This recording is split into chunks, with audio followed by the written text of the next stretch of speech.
Witam. Na początek podziękowania dla Escribo za pożyczenie tego pióra.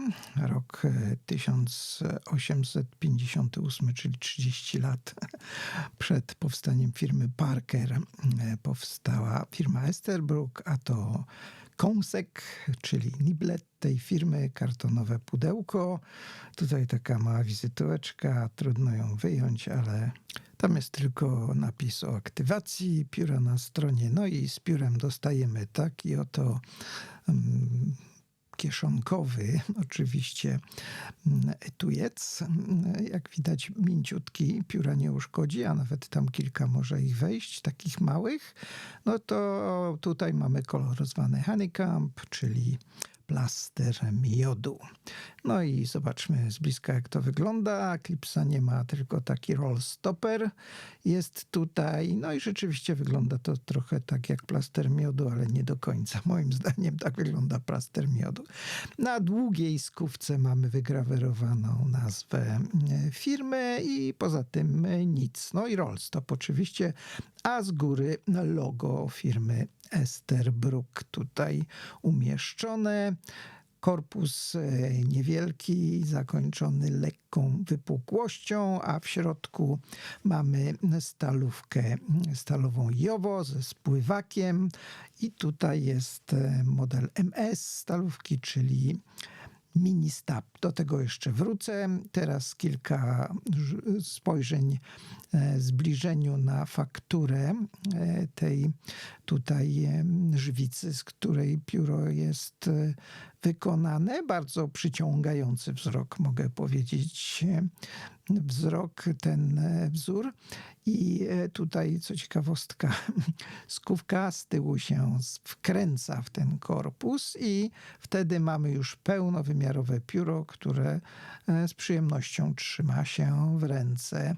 Oczywiście z piórem dostajemy, jak tam przedtem było widać, nabój oraz taki mini konwerter. No i teraz odkręcam i z powrotem zakręcam z tej strony i tak prezentacja wstępna wyglądała.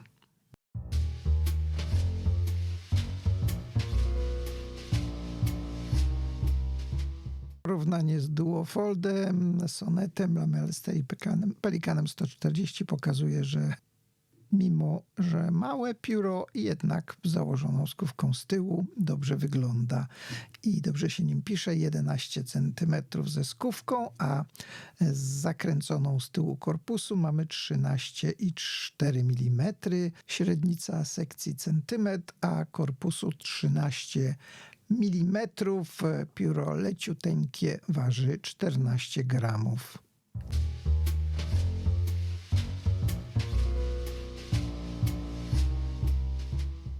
Czas popisać tym kąskiem, zwłaszcza że tutaj jest taka niecodzienna stalówka, można powiedzieć. Jak już mówiłem, oznaczona MS, czyli mini stab. Naprawdę ścięcie możliwe jest tutaj już przy grubości średniej. Widać, że mamy cienkie kreski tak poprzecznie, a z góry mamy pogrubienie i tak to się prezentuje przy pisaniu.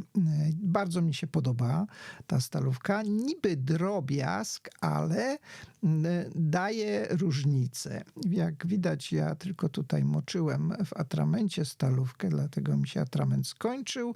Odwrócona stalówka troszeczkę drapie, ale akurat ten model nie do tego jest przeznaczony. Dobrze się mi pisało tą stalówką, super wizualnie, drobne ścięcie, a powoduje, że zupełnie inaczej pismo wygląda na papierze przy pisaniu taką stalówką. Wzór naprawdę ładny, do tego dostajemy etui, a więc cóż więcej można chcieć. Tylko wziąć do ręki i popróbować, jak się tym piórem pisze i zwłaszcza tą ciekawą stalówką. Dziękuję za uwagę i do usłyszenia.